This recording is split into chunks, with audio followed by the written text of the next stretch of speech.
আল্লাহ রাব্বুল আলামিন বলেন, মান আমিলা সালিহাম মিন যাকারিন আও উনসা ওয়া হুয়া মুমিন। মুমিন নারী অথবা পুরুষ যখন আমলে সালেহ করে, এক নাম্বার শর্ত হলো মুমিন হতে হবে, দুই নাম্বার আমলে সালেহ হতে হবে, সেটা হোক নারী অথবা পুরুষ। আল্লাহ তাআলা এই নারী অথবা পুরুষকে ঈমান সহকারে আমলে সালেহ করার কারণে দুই ধরনের পুরস্কারের কথা আল্লাহ তাআলা বলেন। এক নাম্বার পুরস্কার আল্লাহ রাব্বুল আলামিন যেটা তাকে দুনিয়াতে দিবেন, দুই নাম্বার পুরস্কার আল্লাহ তাআলা যেটা তাকে আখিরাতে দিবেন। তাহলে এই দুই পুরস্কারের অধিকারী যদি আমাদের হতে হয়, এক নাম্বার অবশ্যই অবশ্যই আমাদেরকে ঈমানদার হওয়া লাগবে। ঈমানদার হতেই হবে আমাদের। আমার আগে ভাই আলোচনার প্রয়োজনে ঈমানের ব্যাপারেও কিছু কথা বলছি, যে আল্লাহর প্রতি বিশ্বাস কেমন হওয়া দরকার। এজন্য আমার আর ঈমানের ব্যাপারে কথা বলার প্রয়োজন হবে বলে আমি মনে করি না। দ্বিতীয় শর্ত হলো শুধু আমল, শুধু ঈমান নয়, আমলটা আমলে সালেহ হতে হবে। প্রশ্ন হলো, একটা মানুষের আমল কখন আমলে সালেহ হয়? ঈমান তো কম্পালসারি থাকতেই হবে, সাথে সাথে আরো কয়েকটা গুণ যদি তার ওই আমলের মধ্যে পাওয়া যায়, ওই আমল যত ছোট হোক না কেন, ওই আমলটা আল্লাহ তাআলার কাছে কবুল হয়ে যায়। আমলে সালেহ কাকে বলে, এটার সংজ্ঞা আমরা সহজ ভাষায় বুঝি। একটা হলো শুধু আমল, আর একটা হলো আমলে সালেহ। আমল, আমলে সালেহ। আমলে সালেহ হলো ওই আমল যেই আমল আল্লাহ তাআলার কাছে কবুল হওয়ার যোগ্যতা রাখে।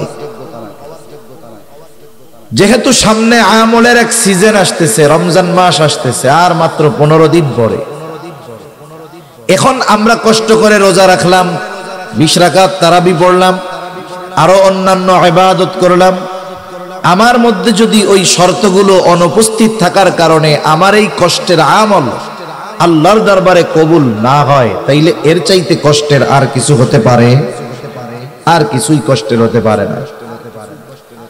এজন্য আমরা যদি আমাদের আমল আল্লাহ তাআলার কাছে কবুল করাতে চাই, এক নম্বরে যেই জিনিসটা দরকার সেটার নাম হলো ঈমান। এটা তো লাগবেই লাগবে, কারণ ঈমানবিহীন কোনো ভালো আমল আল্লাহ তাআলার কাছে গ্রহণযোগ্য হয় না। এই জন্য একজন ঈমানদারের আমল ভালো কাজ আর একজন বেঈমানের ভালো কাজের মধ্যে তফাৎ হলো এইটা। ঈমানদার যখন কোনো ভালো কাজ করে, দুনিয়ায় কোনো নেকের কাজ করে, ভালো কাজ করে, আল্লাহ তাআলা ওই ঈমানদারের ভালো কাজের প্রতিদান শুধু যে দুনিয়াতে দেন তা নয়, ঈমানদারের প্রত্যেকটা ভালো কাজের প্রতিদান আল্লাহ তাআলা দুনিয়াতেও দেয়, আখিরাতেও দেয়। আর সমাজের মধ্যে যেই সমস্ত বেঈমান কাফেরেরা ভালো কাজ করে, মানুষের দান সদকা করে, মানুষের উপকার করে, বলে এদের ভালো কাজের প্রতিদানও আল্লাহ তাআলা দেন। ঈমান না থাকার কারণে এদের ভালো কাজের প্রতিদান আল্লাহ তাআলা শুধু দুনিয়াতেই দিয়ে দেন। ঈমান না থাকার কারণে ওই মানুষগুলোর ভালো কাজের প্রতিদান আল্লাহ তাআলা পরকালে দেয় না। এজন্য দুনিয়াতে দেখবেন কাফেররা কিন্তু ভালো কাজ করে, অনেক মানবিক, অনেক ভালো কাজ করে। এই ভালো কাজের প্রতিদান আল্লাহ তাআলা কোথায় দেন? দুনিয়াতে দেন, দুনিয়াতে।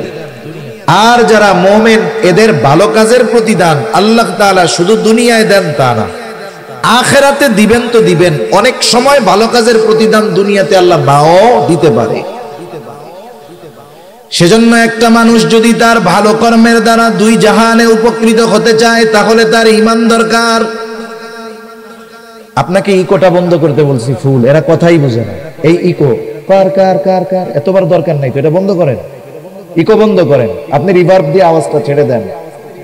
এতবার তো অপারেটরদের বলা লাগার কথা না, কিন্তু বোঝার কথা অল্প দেই।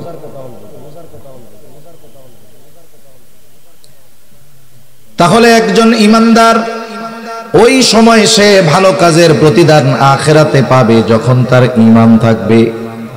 ঈমানবিহীন কোনো ভালো কাজের প্রতিদান আল্লাহ তাআলা আখিরাতে দিবেন না। এজন্য আমলে সালেহ হওয়ার অন্যতম প্রধান শর্ত হলো ঈমান।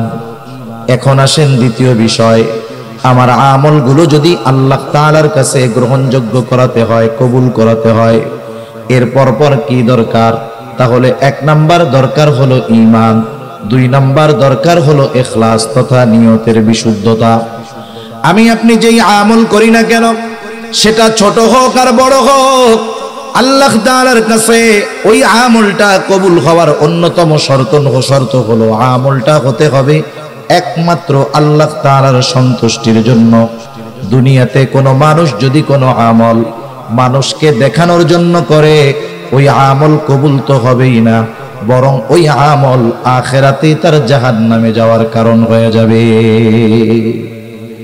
ভালো কাজ আল্লাহকে দেখাইলে লাভ, ভালো কাজ মানুষকে দেখাইলে ওই ভালো কাজের দামও নাই, আর ওই ভালো কাজ তার জাহান্নামে যাওয়ার কারণ হবে। রাসূল আকরাম সাল্লাল্লাহু আলাইহি ওয়াসাল্লাম আবু হুরায়রা রাদিয়াল্লাহু তাআলা আনহু হতে প্রসিদ্ধ একটা হাদিস, রাসূল আকরাম সাল্লাল্লাহু আলাইহি ওয়াসাল্লাম বলেন, যেই হাদিসটা বর্ণনা করার পূর্বে আবু হুরায়রা রাদিয়াল্লাহু তাআলা আনহু পরপর 3 বার অজ্ঞান হয়ে গেছেন, চতুর্থবার তিনি হাদিসটা বর্ণনা করতেছেন। তিনি বলেন, রাসূল আকরাম সাল্লাল্লাহু আলাইহি ওয়াসাল্লাম বলেন, কিয়ামতের দিন আল্লাহ তাআলা সর্বপ্রথম 3 শ্রেণীর মানুষকে হিসাবের জন্য ডাকবে। 1 নাম্বার, আল্লাহ তাআলা একজন শহীদকে ডাকবে। শহীদ রক্তাক্ত অবস্থায় সে আল্লাহর সামনে উপস্থিত হয়ে যাবে। আল্লাহ তাআলা তাকে জিজ্ঞাসা করবে, তোমার এই অবস্থা কেন?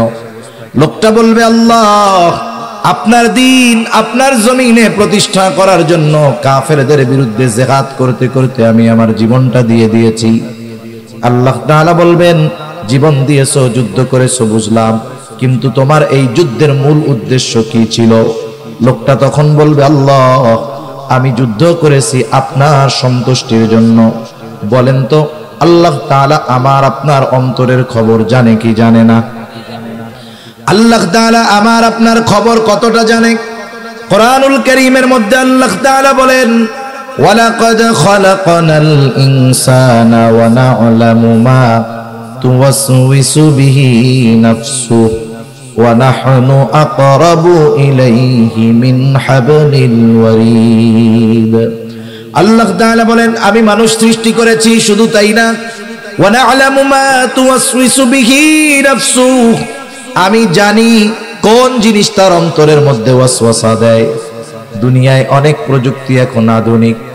একটা মানুষ যদি অসুস্থ হওয়ার আগে সে যদি নিজের দেহকে চেক করায়, এমআরআই করায়, সিটি স্ক্যান করায়, তাকে যখন মেশিনের মধ্যে ভরে দেওয়া হবে, লেজার দিয়ে তাকে যখন পর্যবেক্ষণ করা হবে, একটা মানুষ এখনো অসুস্থ হয় নাই, কিন্তু এই টেস্ট করানোর পরে রিপোর্ট বের হয়ে যাবে তার শরীরের এই অর্গানগুলো দুর্বল আছে, অসুস্থ হতে পারে।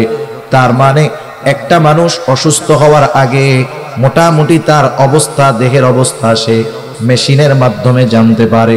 কিন্তু বলেন তো, দুনিয়ায় এমন কোন মেশিন বের হয়েছে নাকি যেই মেশিনের মধ্যে ঢুকায়া দিলে অন্তরের মধ্যে কি আছে সেই খবরটা জানা যাবে?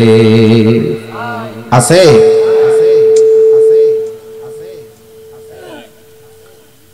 এই রকম মেশিন দুনিয়াতে আবিষ্কৃত হয় নাই।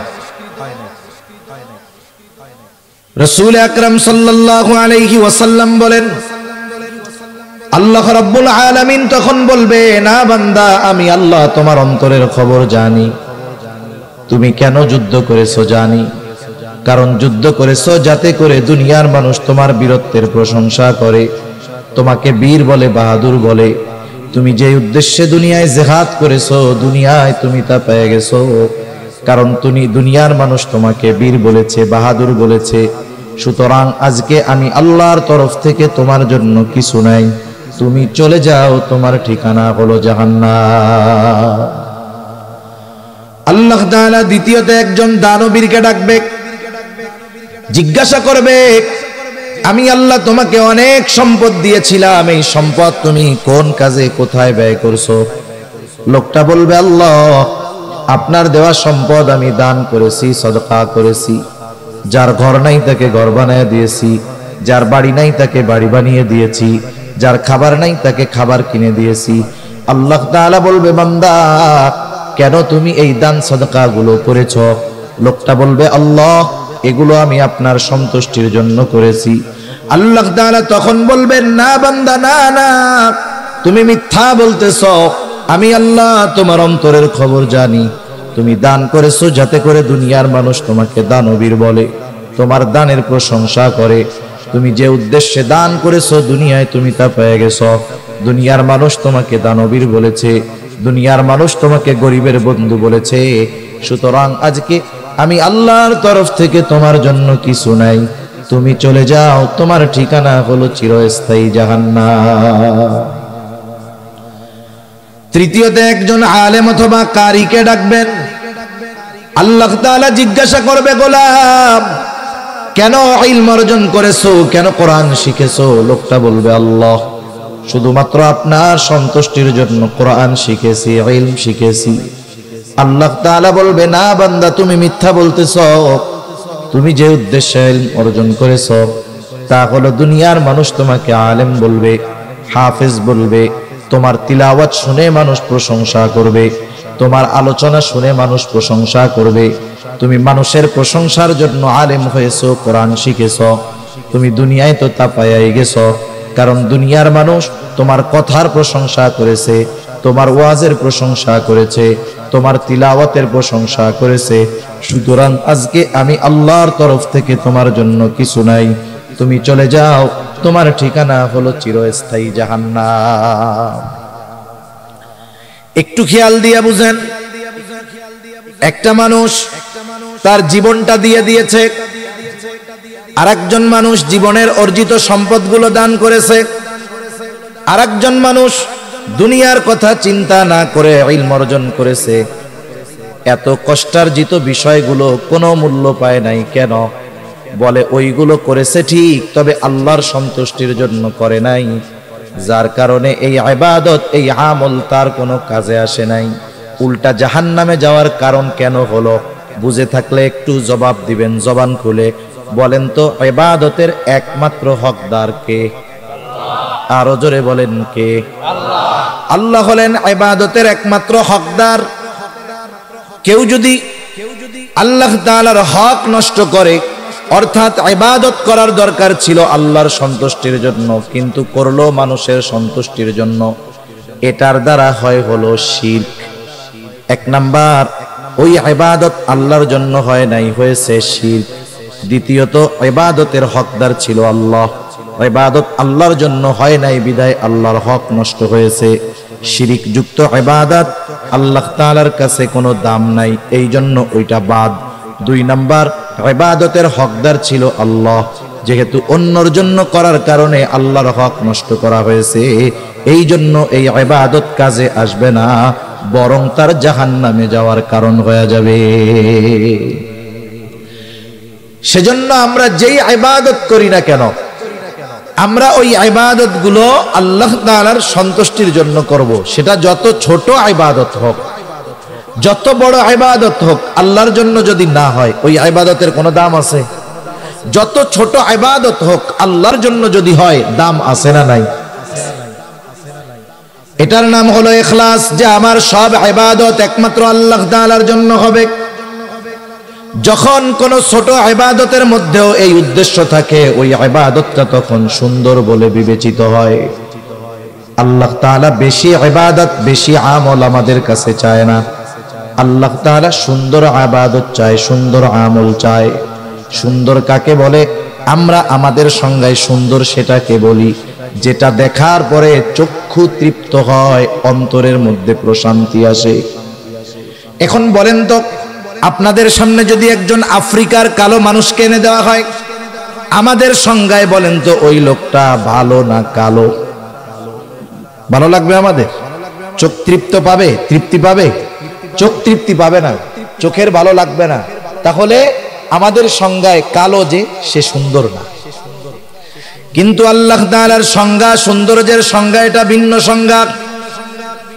আল্লাহ রাব্বুল আলামিন কোরআনুল কারীমের সূরাতুল মুলকের মধ্যে বলেন, আল্লাযী খালাকাল মাউতা ওয়াল হায়াতা লিয়াবলুয়াকুম আইয়ুকুম আহসানু আমালা। আল্লাহ তাআলা বলেন, তিনি আল্লাহ যিনি জীবন এবং মৃত্যুকে সৃষ্টি করেছেন। এবং কেন করেছেন? বলে লিয়াবলুয়াকুম, তোমাদের পরীক্ষা করার জন্য। কিসের পরীক্ষা? আল্লাহ তাআলা বলেন আইয়ুকুম আহসানু আমালা, পরীক্ষা হলো তোমাদের মধ্যে কার আমল কত সুন্দর। তাহলে আল্লাহ তাআলা বেশি ইবাদত চান না সুন্দর ইবাদত চান? জোরে বলেন, কি ইবাদত? সুন্দর ইবাদত আল্লাহ তাআলা চায়। এখন আল্লাহ তাআলার কাছে সুন্দর কোনটা? বলে যার নিয়ত সুন্দর, যার ইখলাস ঠিক আছে, ওই ইবাদত আল্লাহর কাছে সুন্দর। সুবহানাল্লাহ বলেন। যদি আমাদের সংজ্ঞায় সৌন্দর্যের সংজ্ঞা যেটা, এটা যদি আল্লাহর কাছে হইতো, তাইলে আফ্রিকার কালো মানুষগুলোর আর কোনো দাম থাকতো না, আফ্রিকার কালো মানুষের কোনো মূল্যায়ন থাকতো না। এজন্য আমরা আমাদের ইবাদতগুলোকে আল্লাহর কাছে সুন্দর করে তোলার জন্য যেই ইবাদতটাই করি, একমাত্র কার জন্য করব? আল্লাহর জন্য করব। জান্নাতে যাইতে হলে বেশি ইবাদত লাগে না, তবে সুন্দর ইবাদত লাগে। এক সাহাবীর ঘটনা শুনাই। রাসূল আকরাম সাল্লাল্লাহু আলাইহি ওয়াসাল্লাম একদিন মসজিদে নববীর মধ্যে আছেন, ফজরের নামাজের পূর্ব মুহূর্তে সাহাবায়ে কেরাম অপেক্ষা করতেছে নামাজের। হঠাৎ করে নবীজি বলতেছেন, এখন যেই ব্যক্তি দরজা দিয়ে ঢুকবে সে জান্নাতি। এই ঘোষণা যখন নবীজি দিয়েছেন, ঘোষণা দেওয়ার সাথে সাথে সবার নজর চলে গেছে দরজার দিকে। কে সেই সৌভাগ্যবান ব্যক্তি যার ব্যাপারে নবীজি এমন ঘোষণা দিলেন? সবাই দরজার দিকে তাকায় আছে। দেখা গেল একজন মানুষ, সে মসজিদের মধ্যে ঢুকতেছে, তার ওযুর পানি এখনো দাড়ি দিয়া পড়ে। প্রথম দিন চলে গেল। আবার পরদিন নবী ফজরের নামাজের পূর্ব মুহূর্তে আবার বলতেছে, এখন যেই ব্যক্তি দরজা দিয়ে ঢুকবে সে জান্নাতি। আগের দিনের মতো সবার নজর দরজার দিকে। দেখা গেল গতদিন যেই ব্যক্তি ঢুকেছিল, যেই অবস্থায় ঢুকেছিল, আজকেও হুবহু সেই অবস্থায় সে মসজিদের মধ্যে প্রবেশ করলো। দ্বিতীয় দিন চলে গেল। এইবার তৃতীয় দিন আবার নবীজি ফজরের নামাজের পূর্ব মুহূর্তে বলতেছে, এখন যেই ব্যক্তি দরজা দিয়ে ঢুকবে সে জান্নাতি। সবার নজর আবার দরজার দিকে। কে সেই সৌভাগ্যবান ব্যক্তি যার ব্যাপারে নবীজি আজকে এই ঘোষণা দিলেন? তারা তাকায় দেখে, গত 2 দিন যেই ব্যক্তি দরজা দিয়ে ঢুকছে, ঢোকার সময় যেই অবস্থা ছিল, আজকেও সেই অবস্থা। তার মানে নবীজির এই ঘোষণার পর 3 দিন পর পর এক ব্যক্তি প্রবেশ করেছে, যার ব্যাপারে নবীজি পরপর 3 দিন এই ঘোষণা দিলেন। ওই লোকটা যে জান্নাতি, কোনো সন্দেহ আছে নাকি? কোনো সন্দেহ নাই। রাসূল আকরাম সাল্লাল্লাহু আলাইহি ওয়াসাল্লামের এমন ঘোষণার পরে আব্দুল্লাহ ইবনে আমর ইবনুল আস রাদিয়াল্লাহু তাআলা আন ওই লোকটাকে গিয়ে জিজ্ঞাসা করতেছে, ভাই, আমি তোমার বাড়িতে 3টা রাত থাকতে চাই, 3টা রাত যাপন করতে চাই। উদ্দেশ্য হলো, নবীজি যেই ব্যক্তির ব্যাপারে এমন ঘোষণা দিলেন, ওই ব্যক্তির কি স্পেশাল আমল আছে দেখার দরকার। কারণ এই দুনিয়াতে সব শ্রেণীর মানুষ তাদের স্পেশাল আমলগুলো নিরিবিলি রাতের বেলায় করে। বলেন তো, চোর চুরি দিনে করে না রাত্রে করে? ডাকাত ডাকাতি দিনে করে না রাত্র করে? বলেন তো, যারা আহলুল্লাহ বুজুর্গানে দিন, তারা তাদের স্পেশাল ইবাদত গুলো দিনে করে নাকি রাত্রে করে? এই রাতের বেলায় মূলত বুজুর্গ যারা, এরা রাতটাকেই ইবাদতের জন্য বেছে নেয়, কারণ একেবারে নিরিবিলি, কোনো ঝঞ্ঝাট নাই, ঝামেলা নাই। আবার যারা ওই ধরনের অকারেন্স করে, অপরাধ করে, ওরাও অপরাধের জন্য রাত্রকে বেছে নেয়, কারণ মানুষজন সব ঘুমে থাকে, রাস্তায় লোকজন থাকে না। তা উনি চিন্তা করতেছে স্পেশাল ইবাদত তো রাতের বেলা করে। এখন উনি রাতের বেলা কি ইবাদত করে এটা জানার জন্য তো ওনার বাড়িতে থাকার দরকার। উনি গিয়া ওই লোকটাকে বলতেছে। আর এক হাদিসের আলোকে বোঝা যায়, নবীজি যেই ব্যক্তির ব্যাপারে এই ঘোষণা দিয়েছেন, ওই ব্যক্তির নাম হলো সাদ বিন মুয়াজ রাদিয়াল্লাহু তাআলা আনহু, হযরত সাদ রাদিয়াল্লাহু তাআলা আনহু। উনি গিয়ে বলতেছে, ভাই আমি তোমার বাড়িতে একটু রাত্র যাপন করতে চাই। বলে কোনো অসুবিধা নাই, চলেন। এশার নামাজ পড়ে ওই লোকটার সাথে আব্দুল্লাহ ইবনে আমর ইবনুল আস চলে গেলেন তার বাড়িতে। আগের আমলে আমাদের গ্রাম অঞ্চলে ছিল, বাহিরের কোনো মেহমান যদি আসতো বাড়ির ভিতরে নেওয়া লাগতো না। আমাদের এলাকায় বলে কাছারি ঘর। আপনাদের কি বলে? কাছারি বলে না? আগে কাছারি ছিল। কাছারি এমন ভাবে থাকতো, ঘরের মানুষের মহিলাদের পর্দা এমনি হয়ে যাইত। কাছারির মুখটা থাকতো বাহির দিকে, মেহমান ঢুকতো, ওইখানে পানি বাথরুম করার ব্যবস্থা বাইরে থাকতো।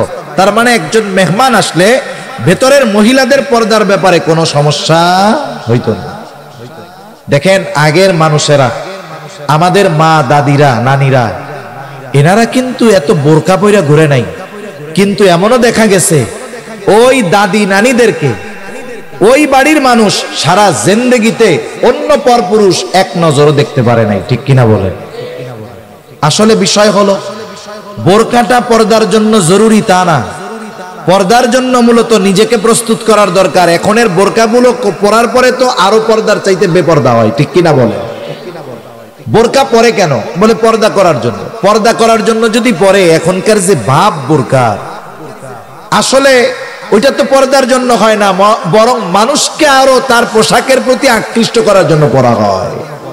সে যদি নিজেকে লুকানোর জন্য পরতো তাহলে ওই ধরনের স্টাইল থাকতো না, এমব্রয়ডারি থাকতো না, 14-15টা কুচি থাকতো না। কি যে ভাব হইছে বোরকার, এগুলো দ্বারা বাস্তবিক পর্দা হয় না। অথচ আগের মহিলারা এখনো অনেক আছে আমাদের গ্রাম অঞ্চলগুলোতে। পুরুষ মানুষ দেখছে, বৃদ্ধ মানুষ, কেউ তার দিকে তাকাবে না। সে দেখা যাচ্ছে রাস্তার থেকে নেমে কাপড়টাকে এমন ভাবে ঢাকনা দিছে যে তার দেহের আবহাওয়া আকৃতি বোঝার কোনো সিস্টেম নেই। কাচারি ঘরে থাকতে দিয়েছে আব্দুল্লাহ ইবনে আমর ইবনুল আসকে। আব্দুল্লাহ ইবনে আমর ইবনুল আস তিনি তো ঘুমানোর জন্য যান নাই, মূলত দেখার জন্য গেছে কি ইবাদত করে। তিনি খেয়াল করলেন ওই ব্যক্তি ঘরের মধ্যে ঢুকলো, বাতি নিভায়া দিল, ঘুমায় গেল। আব্দুল্লাহ ইবনে আমর ইবনুল আস সারা রাত সজাগ, কোন সময় উঠে আর কোন সময় কি ইবাদত করে দেখবে। কিন্তু দেখা গেল অপেক্ষা করতে করতে ফজরের আজান হয়ে গেছে, লোকটা ঘুমের থেকে উঠছে মাত্র। আজানের পরে ঘুম থেকে উঠছে, এরপরে জরুরত সারছে, এরপরে সে নামাজের জন্য প্রস্তুত হয়ে গেছে। তার মানে আজ রাত্রে সে কোনো স্পেশাল ইবাদত করে নাই। পরের দিন আবার বলতেছে, ভাই আমি আজকেও একটু সমস্যা, তোমার বাড়িতে থাকতে চাই, থাকতে দিবা না? কি বলে, হ্যাঁ থাকো। এইবার গত দিনের মতো সারা রাত জাগা, দেখে এশার নামাজ পড়ে ঘুমায়, ফজরের আজান দিলে ঘুম থেকে উঠে। 2 দিন পার হয়ে গেল। একটা মানুষ যদি কোনো ধারাবাহিক কোনো কাজ করে, ধারাবাহিক কোনো আমল করে, তাহলে ওই আমলটা পরপর 3 দিন সাধারণত বাদ যাওয়ার কথা না, যেহেতু তার কোনো অসুস্থতা নাই, তার কোনো শগল নাই, ব্যস্ততা নাই, যার কারণে ইবাদতটা বাদ যাইতে পারে। এইবার 3য় দিন আবার বলে, ভাই আজ রাতটাও আমি তোমার বাড়িতে একটু থাকতে চাই। বলে থাকো, কোনো অসুবিধা নাই। ওই রাত্রটাও সারা রাত সে জেগে থাকছে। দেখলো এশার নামাজ পড়ে ঘুমায় গেল, আর ফজরের আজান দিলে ঘুম থেকে উঠলো। এইবার আর নিজের কৌতূহলকে চাপায় রাখতে পারে নাই। আব্দুল্লাহ ইবনে আমর ইবনুল আস ওই লোকটাকে জিজ্ঞাসা করতেছে, বাইরে তোমার বাড়িতে 3 দিন থাকার কারণ আমার বাড়িতে থাকার জায়গা নাই এটা নয়, বরং এই 3 দিন তোমার বাড়িতে রাত্র যাপন করার কারণ হলো আগে পরপর 3 দিন ফজরের নামাজের পূর্ব মুহূর্তে হঠাৎ করে নবীজি ঘোষণা করতেছে, এখন যেই ব্যক্তি দরজা দিয়ে ঢুকবে সে জান্নাতি। আমরা সবাই তাকায় দেখলাম, কে সে? দেখলাম তুমি দরজা দিয়ে ঢুকছো। এই ঘোষণা পরপর 3 দিন নবীজি দিয়েছেন, পরপর 3 দিনই নবীজির ঘোষণার পরে তুমি দরজা দিয়ে ঢুকছো। আমি তোমার বাড়িতে রাত্র যাপন করার উদ্দেশ্য ছিল, আমি দেখতে চেয়েছিলাম তুমি স্পেশাল কি আমল করো, যার কারণে নবীজি তোমার ব্যাপারে এমন ঘোষণা দিলেন। এইবার লোকটা বলতেছে, আলহামদুলিল্লাহ, নবীজি যদি আমার ব্যাপারে এমন ঘোষণা দিয়ে থাকেন এটা তো বড় শুকরিয়ার বিষয়। তবে তুমি যেই আশায় আমার বাড়িতে রাত্র যাপন করছো, ওই রকম কোন রাত্রিকালীন ইবাদত আমি করি না। তবে হ্যাঁ, একটা জিনিস করি। কি করো? বলে রাত্রে যখন আমি ঘুমাতে যাই, আমাকে যারা কষ্ট দিয়েছে আমি তাদের সবাইকে মাফ করে দেই। 5 ওয়াক্ত নামাজ পড়ি, হারাম হালাল বেঁচে চলি, যেটা সাধারণ কাজ, এর চাইতে বেশি কিছু করি না। এখন আব্দুল্লাহ ইবনে আমর ইবনুল আস বলতেছে, তুমি যে রাতের বেলায় শোয়ার সময় সকলকে মাফ করে দাও, অন্যান্য গুলো তো আমরা সব সময় করি, কিন্তু তুমি যে এই কাজটা প্রতিদিন করো, এই কারণেই আল্লাহ তাআলা তোমার ব্যাপারে জান্নাতের খোঁজখবরই নবীজির মাধ্যমে জানায়া দিয়েছেন। সুবহানাল্লাহ। তাহলে দেখেন, আমল কবুল করাতে হয় 1 নাম্বার দরকার ঈমান। জোরে বলেন কি দরকার? 2 নাম্বার দরকার হলো ইখলাস। কি? জোরে বলেন। ইখলাস তথা নিয়তের বিশুদ্ধতা। ভাইরে, আওয়াজ ছাড়তে পারো না? তুমি কি বুঝতেছো কথা? আওয়াজ ছাড়ো। মুখ মিশায় কতক্ষণ বলা যায়? আমি কি বলতে চাইছি তুমি বুঝতে পারছো? তুমি বুঝছো? এটা রিভার্ব দিয়ে আওয়াজটা সুন্দরভাবে ছাড়বা। আওয়াজটা জেনে আমার দূরের থেকে সুন্দর মতো টানে। তোমার তো এইটার কোনো আওয়াজ হয় না, তুমি খালি ওই বাইরের ওইটা বাড়াও। আর কেন? নাকি পারো না? না পারলে বলবা যে পারি না, তাহলে আর দরকার নেই, যা আছে তাই থাক।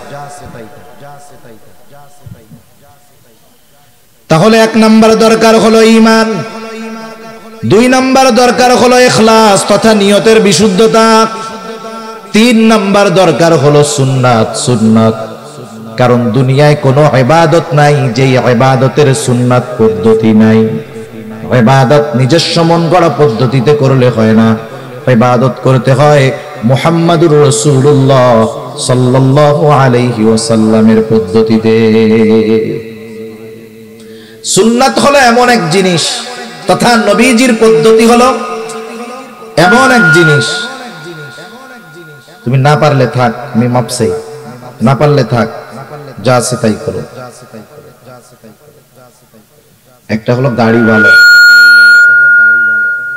গাড়ি ভালো যদি যে চালাইতে না পারে, চলবে, কাজ হবে, ওই গাড়ি খাদে পড়ে যাবে। আর একটা হলো গাড়িতে ডিফেক্ট আছে কিন্তু ড্রাইভার পাক না, দেখবেন ও ওইটারে নিয়ে চালায় চলে যাবে। এই অপারেটিং এর মধ্যে সিস্টেম আছে। আপনাকে জিনিস ভালো দিলেই হবে না, ওই জিনিস চালানোর মতো দক্ষ লোক দিতে হবে, নাইলে কাজ হবে না। জিনিস ভালো আছে কিন্তু আমি বুঝতে পারছি পাইলট শেষ, বাদ যে হয় নাই, এটা কি 10 সিপ দেওয়ার দরকার আছে নাকি? একটা দেখলে ওটাই তো বোঝা যায় যে ভাত হইছে কি হয় নাই। সেজন্য তোমার আর নড়াচড়ার দরকার নাই, আমি কষ্ট করে কইতেছি, অসুবিধা নেই। দুনিয়াতে এমন কোন ইবাদত নাই যেটার সুন্নাত পদ্ধতি নাই, তথা নবীজির দেখানো পদ্ধতি নাই, এমন কোন ইবাদত দুনিয়াতে নাই। বরং দুনিয়ার কাজগুলো যদি কেউ নবীজির পদ্ধতিতে করে, ওই দুনিয়াবি কাজগুলোও ইবাদত হয়ে যায়। যেমন প্রতিদিন মানুষের কিছু করণীয় কাজ আছে, দৈনন্দিন কিছু জরুরত আছে, যেমন বাথরুম করা, বাথরুমে যাওয়া, এটা দৈনন্দিন একটা কাজ। একজন ফজরের আজান শুনে ঘুম থেকে উঠে গেল, ফজরের আজান শুনে ঘুম থেকে উঠছে, নামাজে যাবে, জরুরতে চাপ দিয়েছে, সে চিন্তা করতেছে নামাজে যদি দাঁড়াই, ফজরের নামাজের কেরাতটা একটু লম্বা, যদি ওই সময় নামাজের মধ্যে জরুরতে চাপ দেয়, ইবাদতের একাগ্রতা নষ্ট হয়ে যাবে। এই চিন্তা করে সে চিন্তা করলো তাহলে জরুরতটা পূরণ করে এরপরে মসজিদের দিকে যাই। এই নিয়তে সে বাথরুমের দিকে রওনা হলো। বাথরুমে যাওয়ার পদ্ধতি, সুন্নাত পদ্ধতি হলো 1 নম্বরে মাথা ঢেকে যাওয়া। সেটা আপনি টুপি দিয়ে ঢাকেন, আর রুমাল দিয়ে ঢাকেন, গামছা দিয়ে ঢাকেন, অসুবিধা নাই। নবীজির সুন্নাত হলো মাথা ঢেকে বাথরুমে যাওয়া। আর বিজ্ঞানও বলে মাথা ঢেকে বাথরুমে যাওয়া উচিত। কেন? বলে বাথরুমের মধ্যে অগণিত ব্যাকটেরিয়া আছে, বাথরুমের মধ্যে অগণিত জীবাণু আছে। এই মাথার চুল, এটা হলো অত্যন্ত সংবেদনশীল। দেখবেন মাথার মধ্যে খুশকি হয়, কিন্তু যার দাড়ি আছে এরা জিজ্ঞাসা করেন তো দাড়ির মধ্যে কখনো খুশকি হয় নাকি? চুলের চাইতে দাড়ি বড়, কিন্তু এই জায়গায় কেন হয়? বলে মাথার স্কিন, মাথার স্কিন যে চামড়া, এইটা বেশি সংবেদনশীল, এজন্য এই চুলও ময়লা টানে বেশি, মাথার চামড়াও ময়লা টানে বেশি। এজন্য যদি মাথা ঢাকা না থাকে, বাথরুমের এই জীবাণু ব্যাকটেরিয়া গিয়ে তার মাথার মধ্যে সমস্যা হতে পারে, চামড়ায় সমস্যা হতে পারে, বিজ্ঞান বলে এই কথা। আর নবীজি ১৫০০ বছর আগে বলে দিয়েছেন বাথরুমে যাওয়ার সময় মাথা ঢেকে যাইবা। সেজন্য বাথরুমে যাওয়ার সময় মাথা ঢেকে যাওয়া সুন্নাত। কথায় কথা আসে তাই একটা জিনিস বলে দেই, আমরা তো এখন সভ্যকে আধুনিককে, যার ঘরের মধ্যে বাথরুম বেশি সে তত আধুনিক, ঠিক না? আপনি বাড়ি বানাইছেন, আগে বাথরুম থাকতো অনেক দূরে, এখন আপনি বাড়ি বানাইছেন, বাথরুম যদি ঘরের মধ্যে না দিয়া বাইরে দেন মানুষ আপনাকে আধুনিক বলবে না, কিন্তু যদি ঘরের মধ্যে বাথরুম দেন দেখবেন এটাকে আরো আধুনিক বেশি বলে, ঠিক কিনা বলে? আধুনিকতা কি হইছে? বাইরের বাথরুম ঘরে ঢুকছে, বাইরের পায়খানা কই ঢুকছে? ঘরের মধ্যে ঢুকছে। এই হলো আধুনিকতার নাম। এই বাথরুম ঘরে হওয়ার কারণে আমরা অনেক সময় মেসওয়াক, আমাদের ব্রাশ, এগুলো বাথরুমের মধ্যে রাখি, একটু র্যাকের মধ্যে রেখে দেয়। এখন বাথরুমের মধ্যে যখন থাকে ব্যাকটেরিয়া, জীবাণু থাকে, আপনি ঘুম থেকে উঠে পেস্ট লাগায় ব্রাশ করতেছেন, ওই জীবাণু ওর দ্বারা আপনার পেটে সমস্যা হতে পারে। এজন্য বিশেষ করে মেসওয়াক, ব্রাশ এগুলো বাথরুমের বাইরে রাখবো তো ইনশাআল্লাহ। এবার আপনি বাথরুমে ঢুকবেন, ঢোকার আগে দোয়া পড়তে হবে। অনেকে জানে না, ঢুইকা এরপরে দোয়া পড়ে। ঢোকার আগে দোয়া পড়বেন, এরপরে বাম পা দিয়ে ঢুকবেন, বাথরুমের মধ্যে বসলেন, জরুরত ছাড়লেন, টিস্যু ইউজ করলেন, পানি দিয়ে পরিষ্কার পরিচ্ছন্ন হইলেন, এরপরে ওযু যদি ভেতরে করার ব্যবস্থা থাকে ওযু করলেন, যদি বাহির হওয়ার দরকার হয় ডান পা দিয়ে বাহির হলেন, বাহির হওয়ার পরে দোয়া পড়লেন। আমি শুধু উল্লেখযোগ্য সুন্নাতগুলা বললাম। একটা মানুষ যদি সুন্নাত তরিকায় বাথরুম করে তাহলে ওই বাথরুম করার মধ্যে তার কমপক্ষে 10টা সুন্নাতের আমল হয়ে যায়। অথচ এই কাজগুলো আমরা দৈনন্দিন করি। আবার দেখেন, প্রত্যেক বেলা খানা খাই, খানা খাওয়ার সময় দস্তরখানটা বিছান, খানার সময় ডান দিক দিয়ে খানা শুরু করেন, খানার শুরুতে বিসমিল্লাহ বলেন, খানার দোষ ত্রুটি না ধরেন, খানাটা পড়ে গেলে উঠায় খান, প্লেটটাকে ভালো মতো চেটে খান। এই যে অনেক সময় আমরা হুজুররা কোন জায়গায় খাইতে গেলে একটু চাইটা চুইটা খাই, অনেকজন দেখা দেখা কয় কি রে দেখ হুজুর প্লেট না খায় ফেলায়, আল্লাহ জানে। আরে প্লেট তো জান্নাতে গিয়ে খামো, এর আগে একটু প্র্যাকটিস করে নি, ঠিক কিনা বলেন? এই যে দেখেন বিজ্ঞান কি বলে, আমি আপনি যখন খাবার পরে আঙ্গুলগুলো চেটে খাই, আঙ্গুলের উপরে ধারালো ধারালো দাগ আছে না নাই? মানুষ মারা যাওয়ার সাথে সাথে এই রেখাগুলো চলে যায়। এটা যখন জিহ্বার সাথে ঘষা খায় দেখবেন একটা লালা হয়, লালা। এই লালাটা কত উপকারী! এই লালাটা আমি আপনি খেয়ে ফেলি যখন, এটা আমার আপনার খাবার হজমের জন্য কাজ করে। সুবহান। আপনি প্লেট চাইটা খাইতেছেন, মানুষ বলতেছে খ্যাত, আমি বলি এটা সুন্নাত। উপকার কি? 1 নাম্বার নবীর সুন্নাত অনুযায়ী খানা খাওয়ার কারণে সওয়াব হইল। 2 নাম্বার, হাত যখন চেটে পুটে খেলাম, এই যে লালা হলো ঘষা লাগার কারণে, এই লালা আমার হজমের জন্য কাজ করবে। সুবহান। ইসলামের প্রত্যেকটা বিষয় মেনে চললে আখিরাতের উপকার তো আছে, দুনিয়ার গুলোও আছে। তবে আমরা দুনিয়াবি কল্যাণের জন্য ইবাদত করব না, ইবাদত করব আল্লাহর জন্য, আর দুনিয়াবি কল্যাণ অটোমেটিকলি আল্লাহ দান করবে। সুবহান। তাহলে দুনিয়ার কাজগুলো যদি নবীর তরিকায় করা হয়, সুন্নাত তরিকায় করা হয়, ওগুলো ইবাদত হয়ে যায়। আর ইবাদত যেগুলো, ওগুলো অবশ্যই অবশ্যই নবীজির সুন্নাত তরিকায় করতেই হবে। সুন্নাত বিহীন কোনো ইবাদত নাই। অনেকে মনে করে সুন্নাত মনে হয় এমন জিনিস, করলে সওয়াব না করলে গুনাহ নাই। আসলে বিষয়টা এমন নয়। কিছু সুন্নাত আছে ফরজ, কিছু সুন্নাত আছে ওয়াজিব, কিছু সুন্নাত আছে সেটা স্বাভাবিক সুন্নাত। এখন কথা হইল কিছু সুন্নাত ফরজ, এটা কেমনে হয়? যেমন কোরআনুল কারীমের মধ্যে নামাজের কথা আছে 82 জায়গায়। কয় জায়গায়? 82 জায়গায় নামাজের কথা আছে। আল্লাহ তাআলা কোন বিষয়ে গুরুত্ব আরোপ করার জন্য একাধিকবার বলার দরকার হয় না, একবার বললেই সেটা যথেষ্ট হয়ে যায়। আল্লাহ তাআলা 82 জায়গায় নামাজের কথা উল্লেখ করার দ্বারা কমপক্ষে 82টা উদ্দেশ্য আছে। আল্লাহ তাআলা নামাজের কথা কোরআনুল কারীমে 82 জায়গায় বলছেন। এখন যদি গোটা দুনিয়ার সব মুফাসসিরদেরকে একত্রিত করেন, সকলকে যদি বলেন আপনারা সবাই মিলে নবীর সুন্নাত বাদ দিয়ে, নবীর হাদিস বাদ দিয়ে শুধুমাত্র কোরআন থেকে ফজরের 2 রাকাত নামাজ আমরা যেই পদ্ধতিতে পড়ি, ওই পদ্ধতিগুলো শুধু কোরআন থেকে বের করে দিবেন, আপনারা সাধারণ মানুষও সহজে বুঝবেন। বলেন তো, নবীর সুন্নাত হাদিস বাদ দিয়ে শুধু কোরআন থেকে 2 রাকাত নামাজ পড়ার পদ্ধতি কিয়ামত পর্যন্ত কেউ বের করতে পারবে নাকি? কেউ কিয়ামত পর্যন্ত পারবে না, অসম্ভব এটা। তাহলে নামাজের আদেশ করেছেন আল্লাহ, আর নামাজ কিভাবে পড়তে হবে শিখিয়ে দিয়েছেন মুহাম্মাদুর রাসূলুল্লাহ সাল্লাল্লাহু আলাইহি ওয়াসাল্লাম। নবীজি বলেন, সল্লু কামা রাআইতুমুনি উসাল্লি, নামাজ কিভাবে পড়তে হবে আমাকে দেখে দেখে তোমরা শিখো, আমাকে দেখে দেখে নামাজ পড়া শিখো। কিভাবে নামাজ পড়তে হবে, তার মানে নামাজের আদেশ করেছেন আল্লাহ, আর নামাজের পদ্ধতি শিখিয়ে দিয়েছেন মুহাম্মাদুর রাসূলুল্লাহ। অনেক উদাহরণ না, একটা দুইটা উদাহরণ দেই। আজকে আমি আমার জীবনে কক্সবাজার সবচাইতে ফালতু মাইক পাইলাম, এনারে যেমনে বলতেছি পারতেছে না। আমার আগে ভাই কথা বলছে কেমনে, আমি স্টার্ট করার পরে সাউন্ডটা নষ্ট হয়ে গেল, আমারই বদনসিব মনে হয়। নামাজের যেই ফরজগুলো আছে, নামাজের ফরজগুলোর মধ্যে একটা ফরজ হলো রুকু করা। কি করা? আমার দিকে তাকান, একটু কষ্ট করে তাকান, আমি বেশি সময়ের কথা বলবো না। কি করা বলেন না, জোরে বলেন। রুকু করা কি ফরজ? রুকু করা কি ফরজ? রুকুর আদেশ আল্লাহ তাআলা করেছেন। আল্লাহ তাআলা বলেন, ওয়ারকাউ মা'আর রাকিঈন, রুকুকারীদের সাথে রুকু করো।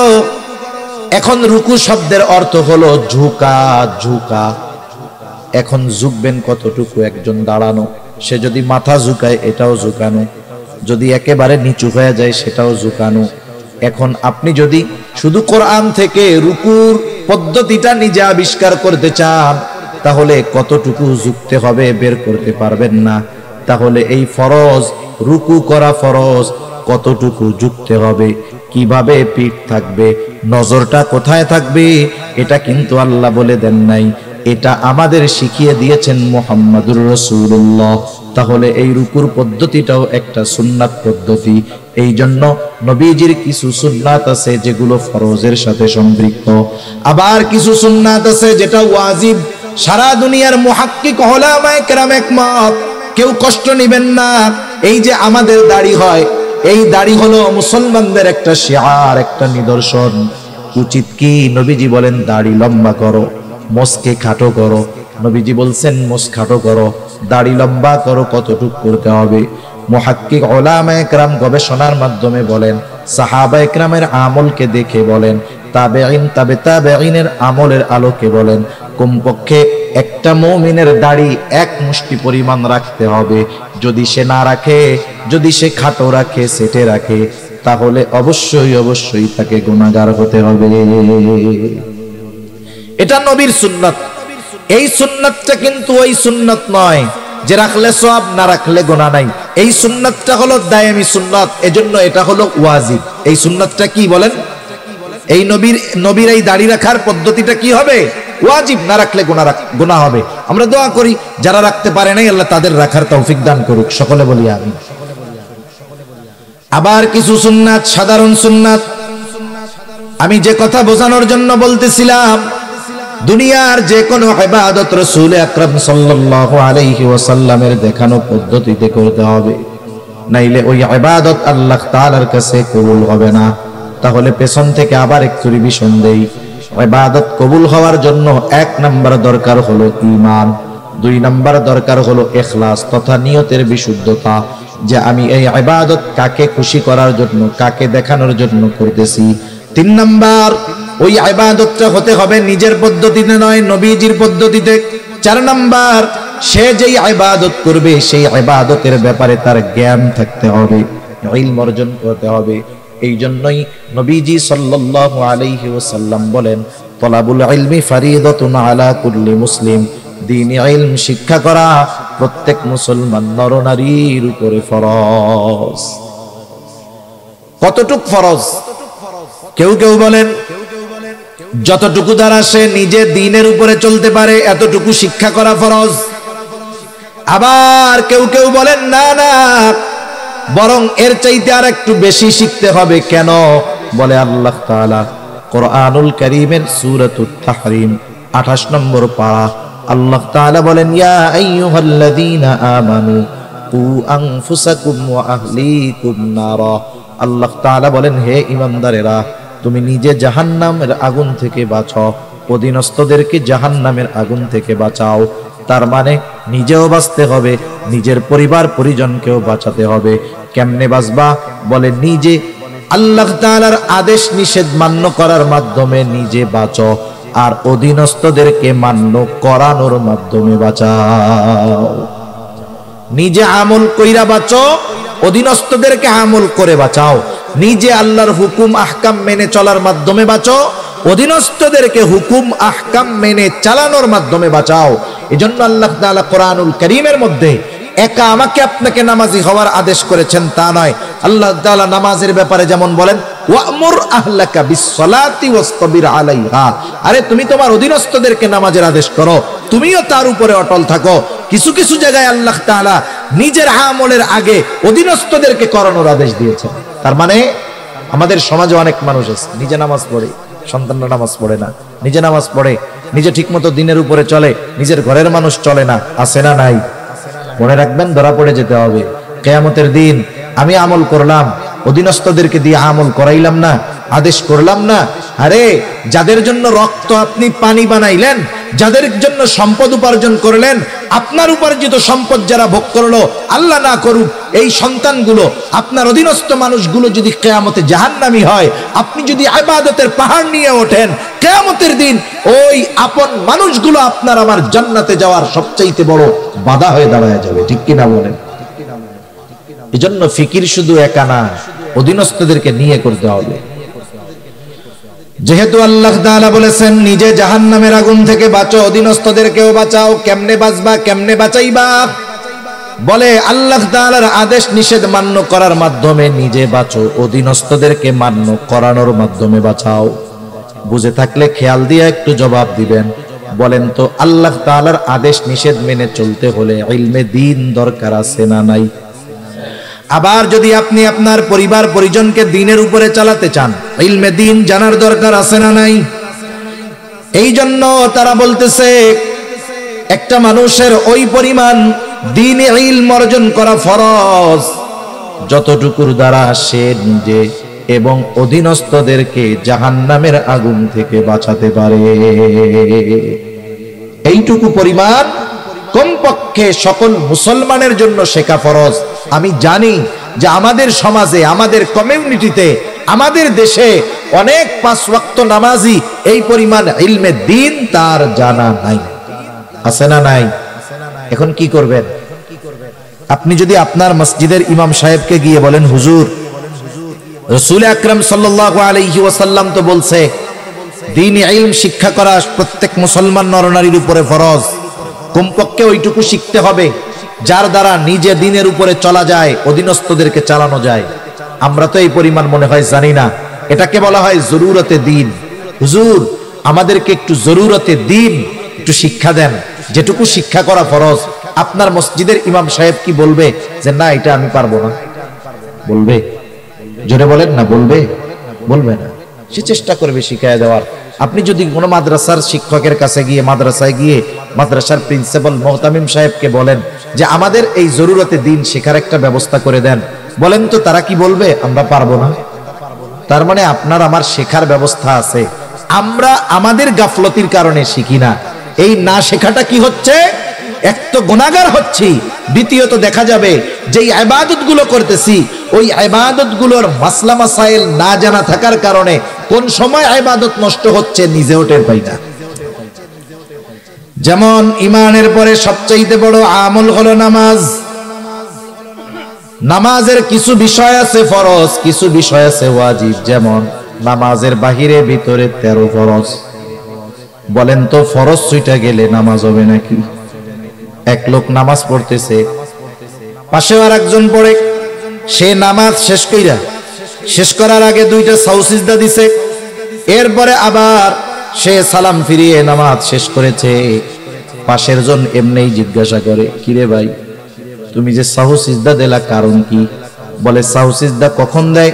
বলে নামাজের ওয়াজিব ছুটা গেলে সাহু সিজদা দিতে হয়, তাইলে নামাজ হয়ে যায়। কিন্তু ফরজ যদি ছুটা যায়, বলেন তো নামাজ থাকবে না যাবে? এখন বলে সাহু সিজদা দিছস কেন? ওয়াজিব ছুটছে নি? কয় ওয়াজিব টুয়াজিব ছুটে নাই, একটু বায়ু বাইর হয়ে গেছে। বুঝেন নাই? একটু বায়ু বের হয়ে গেছে, এই জন্য আমি সাহু সিজদা দিছি। এখন বলেন, বায়ু যদি বের হয় ওযু থাকে না যায়? ওযু যদি না থাকে নামাজ থাকে না যায়? সাহু সিজদা একটা না 100টা দিলে কাজ হবে? কাজ হবে না।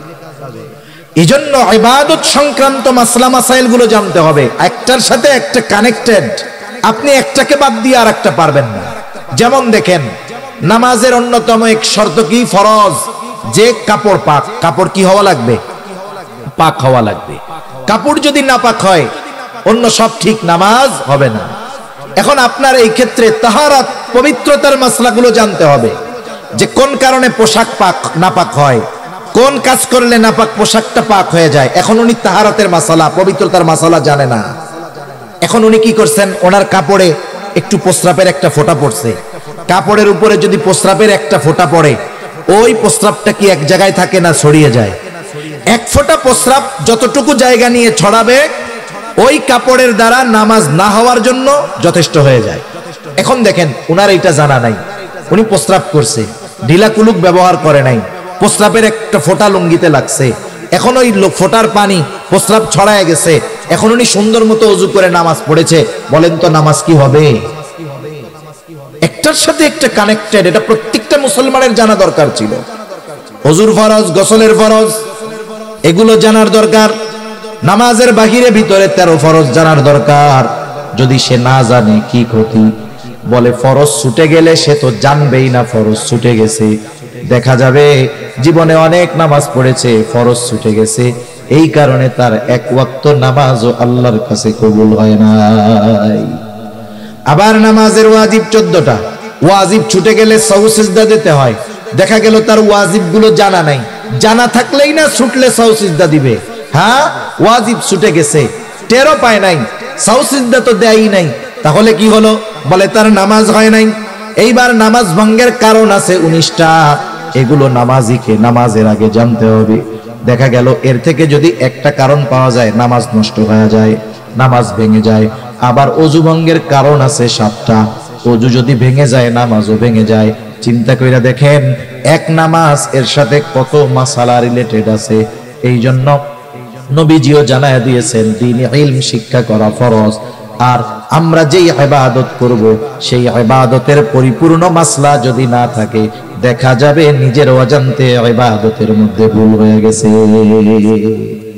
সেজন্য রোজা আসতেছে, রোজার সব মাসলা মাসাইল গুলো জানবো। কোন কারণে রোজা ভাঙে, কোন কোন কারণে রোজা নষ্ট হয়ে যায়, এই বিষয়গুলো জানা জরুরি কি জরুরি নয়? বলেন। রোজার আগে জানা নিব হুজুরদের কাছ থেকে, ওলামা ইকরামের কাছ থেকে।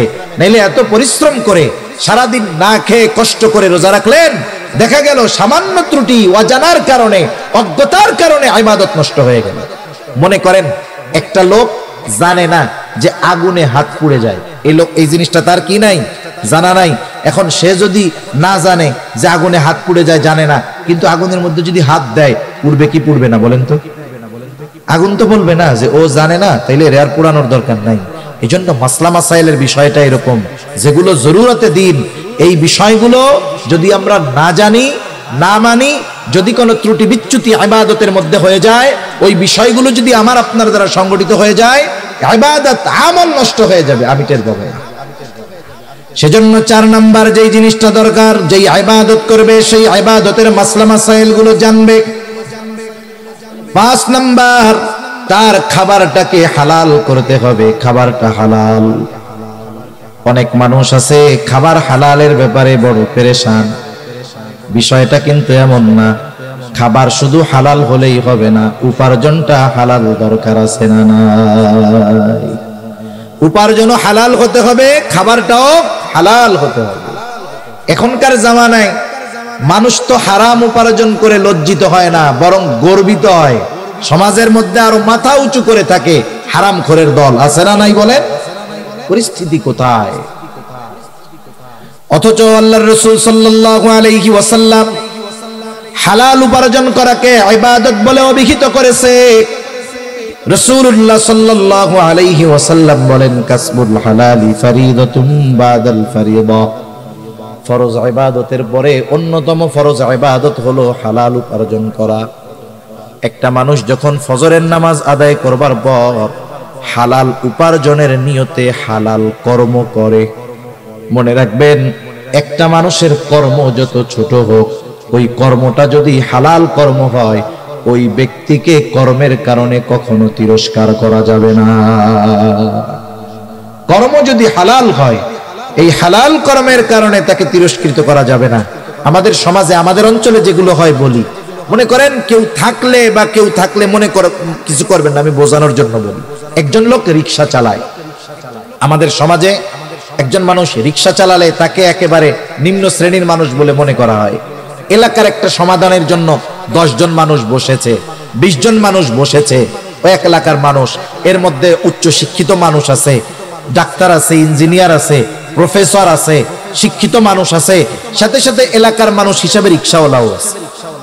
যে কোনো এক বিষয়ে সমাধানের জন্য তারা চিন্তা করতেছে, কিন্তু সমাধানের পথ কেউ খুঁজে পায় না। এখন রিক্সাওয়ালা রিক্সা চালাতে পারে ঠিক, আল্লাহ সুবহানাহু ওয়া তাআলা তাকে ভালো মন্দের বুঝ তো দান করতে পারে, ঠিক কিনা বলেন? এখন রিক্সাওয়ালার মাথায় একটা বুদ্ধি আসছে যে এই বুদ্ধি অনুযায়ী যদি কাজ করা হয় আমাদের আসন্ন সমাধান অথবা যেই সমস্যার সমাধান হয়ে যাবে। ও এখন বলতে চায় যে আমি একটা কথা বলি, যখন ডাক্তার, ইঞ্জিনিয়ার, প্রফেসর, উকিল, ব্যারিস্টার, ম্যাজিস্ট্রেট ওনারা সমাধান পায় না, মাথা গরম, এই টাইমে যদি রিক্সাওয়ালা বলে আমি একটা কথা বলি, তখন কি হবে? ওনাদের মেজাজ গরম, বেটা রিক্সাওয়ালা বয়। এত জ্ঞানী গুণী মানুষ এই জায়গায় আছে, বুদ্ধি পায় না, রিক্সাওয়ালা ওই জায়গায় মাথা চাড়া দিয়ে উঠছে। আচ্ছা, এই লোকটা তো এই এলাকার, এর তো একটা নাম ছিল, ঠিক কিনা বলেন? নাম ছিল না? কিন্তু নাম বাদ দিয়ে ওর কর্মকে আগে বলার কারণ কি? কারণ কি? এই কর্মের কথা বলে ওকে আঘাত করা, কর্মের কথা বলে ওকে কি করা? আঘাত করা। সেজন্য আমাদের সমাজে ছোট পেশার মানুষ যারা, আমরা এদেরকে অনেক সময় তাদের কর্মের ব্যাপারে তিরস্কার করি। খবরদার, হালাল উপার্জনকারী, সে হালাল উপার্জন করতেছে, যেই ছোট্ট কর্মের দ্বারা ওই কর্মটাকে তিরস্কার করার কোনো সুযোগ নাই। মনে রাখবেন, আপনার বাজারের একজন মুচি জুতা সেলাই যে করে, জুতা সেলাই করে যেই মুচি হালাল উপার্জন করে, আর সচিবালয়ের একজন সচিব যে মানুষের টাকা খেয়ে, ঘুষ খেয়ে সম্পদের পাহাড় গড়েছে, এই সমাজের মানুষের কাছে ওই সচিবের দাম হতে পারে, কিন্তু আল্লাহ তাআলার কাছে ওই হালাল উপার্জনকারী মুচির দাম ওই হারামখোর সচিবের চাইতে অগণিত গুণ বেশি, ঠিক কিনা বলেন? এজন্য সমাজের অনেক মানুষ, ছোট পেশার মানুষ, এরা নিজেরা মাঝে মধ্যে মনে করে আমরা কত ছোট হয়ে গেলাম। না না, এ সমাজে যেই পেশাগুলোকে আমরা ছোট মনে করি, এইরকম অনেক পেশা আল্লাহ তাআলা নবীদের দিয়ে করিয়েছেন। যেমন কামার, অস্ত্র বানায় লোহা থেকে, দাউদ আলাইহিস সালাতু ওয়াস সালাম এই কাজ করেছেন। পৃথিবীর বড় বড় মনীষী আছে যারা এমন এমন কাজ করেছে, তাদের কর্ম দ্বারা তারা বিবেচিত হয় নাই, কিন্তু তাদের কথা, তাদের কর্ম, তাদের জ্ঞান দ্বারা গোটা দুনিয়া উপকৃত হচ্ছে, ঠিক কিনা বলে? এজন্য এক নাম্বার, আমরা সমাজের কোন ছোট কর্মজীবী মানুষ যার কর্মটা হালাল, তাকে এই কর্মের কারণে কখনো তিরস্কার করব না। এজন্য নবীজি বলেন, কাসবুল হালালি ফরিদাতুম বাদাল ফরিদা। ফরজ ইবাদত সমূহ ঠিক রেখে যে হালাল উপার্জনের জন্য হালাল কর্ম করে, নবীজি বলেন এটাও তার ইবাদত। সুবহানাল্লাহ বলেন, কারণ সে হালাল খাওয়ার উদ্দেশ্যে হালাল উপার্জন করে। এই জন্য 1 নাম্বার দরকার হলো হালাল উপার্জন, 2 নাম্বার দরকার হালাল খাবার। কারণ খাবার যদি হালাল হয় কিন্তু উপার্জনের অর্থ যদি হারাম হয়, এই খাবারটাও হারাম খাবারের মতো। মনে করেন একজন সরকারি চাকরিজীবী, সরকারি চাকরি যত ছোট হোক ওই জায়গার ইনকাম বেশি, বুঝেন নাই? সরকারি চাকরি যত ছোট হোক ইনকাম বেশি। আমার এরকম জানাশোনা কয়েকজন লোক আছে, সচিবালয় আছে, উপসচিব পর্যায়ের আছে, আর একজন সচিব হয়ে যাবে আশা করা যায়। এই আল্লাহর বান্দা, সরকারের পক্ষ থেকে ওনাকে গাড়ি দেওয়া হয়েছে, উনি ওই গাড়ি ফিরাইয়া দিছে যে আমি এই গাড়িটা ব্যবহার করব না। কেন? উনি যখন ওই সরকারি গাড়ি ব্যবহার করবে ওনার কাছ থেকে, ওনার স্যালারি থেকে কিছু স্যালারি বেতন কাটা হবে এই ফ্যাসিলিটির জন্য। উনি বলতেছে আমি আমার বাসায় পায়ে হেঁটে যাতায়াত করতে পারবো, প্রয়োজনে লোকাল বাসে যাইতে পারবো, সমস্যা নাই, আমি এই গাড়ি ব্যবহার করব না। কেন? বলে যেই টাকাটা আমার বাঁচবে, কাটা হতো, ওটা তো আর কাটবে না, কারণ আমি সুযোগ নেই নাই, আমার টাকাও কাটবে না। কি হবে তাইলে? বলে ওই টাকাটা হলে আমার বাচ্চা কাচ্চার লেখাপড়ার খরচ চালাইতে আমার একটু সহজ হবে। এটা বলতেছে কে? একজন উপসচিব পর্যায়ের লোক, একজন উপসচিব পর্যায়ের মানুষ। সে ইচ্ছা করলে কি করতে পারে এটা একজন সাধারণ শিক্ষিত মানুষও বুঝতে পারে। কিন্তু দেখা যাবে কি, ওই উপসচিবের গেটের বাইরে যেই পিয়ন আছে ও দেখা যাবে, আর এরা চা মগে কাপে খায় নাকি গাজি ট্যাঙ্ক 1000 লিটারের ট্যাঙ্কিতে চা খায় আল্লাহ জানে। 2-4-5,000 টাকার কমে এদের চা পানের টাকা হয় না, ঠিক কিনা বলেন? ওই ব্যক্তি তো আপারব, ওরে 5,000 টাকা হাতের মধ্যে গুজে দিয়ে স্যারের সাথে দেখা করে আসবে, কাজ শেষ। স্যার তো আর ঘুষ খায় না। দেখা যাবে ওই পিয়ন ঢাকা শহরে বাড়ি করে ফেলছে, কিন্তু উপসচিব তার বাপ দাদার রেখে যাওয়া বাড়িটা ভেঙে যাচ্ছে, ঠিক করার টাকা তার কাছে নাই। আছে না নাই? এরকম অনেক আছে। আবার ওই যে বললাম পিয়ন লক্ষ লক্ষ টাকার মালিক, কোটি কোটি টাকার মালিক। মনে করেন ওই রকম একজন লোক আজকে ভালো ইনকাম হয়েছে, 20,000 পকেটের মধ্যে ঢুকছে, এই যে ঘুষের টাকাটা নিল, বলেন তো এটা হালাল না হারাম? কত জঘন্য এক হারাম। মানুষের উপার্জনের অনেক পদ্ধতির মধ্যে হারাম পদ্ধতির মধ্যে একটা হলো এই ঘুষ। এখন সেই হারাম টাকা নিয়ে বাজারে গেছে, বাজারে যাওয়ার সময় দেখে বিশাল বড় এক গরু জবাই হয়েছে। গরু যত বড় এর গোস্তের স্বাদ তত বেশি না কম। এটা দেখার পরে তার গোস্ত কেনার জন্য খুব ইচ্ছা হয়েছে। এখনো কসাইরে জিজ্ঞাসা করতেছে, এই এত বড় গরু জবাই দিলা কেমনে? কারণ প্রাণী যদি হালাল হয়, জবাই যদি আল্লাহর নাম বাদ দিয়ে দেওয়া হয়, ওই হালাল প্রাণীর গোস্ত আর হালাল থাকে না। জিজ্ঞাসা করতেছে জবাই দেওয়ার সময় কি আল্লাহর নাম বলছিলা? কসাইও চালাক কম না। কসাই বলে যে শোনেন, আমি নিজে নামাজ কালাম পড়ি না, তাতে কি হয়েছে? আমি এ মাসালা খুব ভালো মতো জানি। ইচ্ছা কইরা যদি আল্লাহর নাম বাদ দিয়ে জবাই করি, তাইলে এই গরুর গোস্তের আর হালাল থাকবে না, হারাম হয়ে যাবে। সকলকে যদি খাওয়াই আমার গুনাহ হবে। নিজে নামাজ পড়ি নাই, আল্লাহ চাইলে মাফ করে দিব। মানুষরা যদি হারাম খাওয়াই হক নষ্ট করা হবে, আল্লাহ মাফ করারও সুযোগ নেই। আমি বিসমিল্লাহ কইয়াই জবাই দিছি।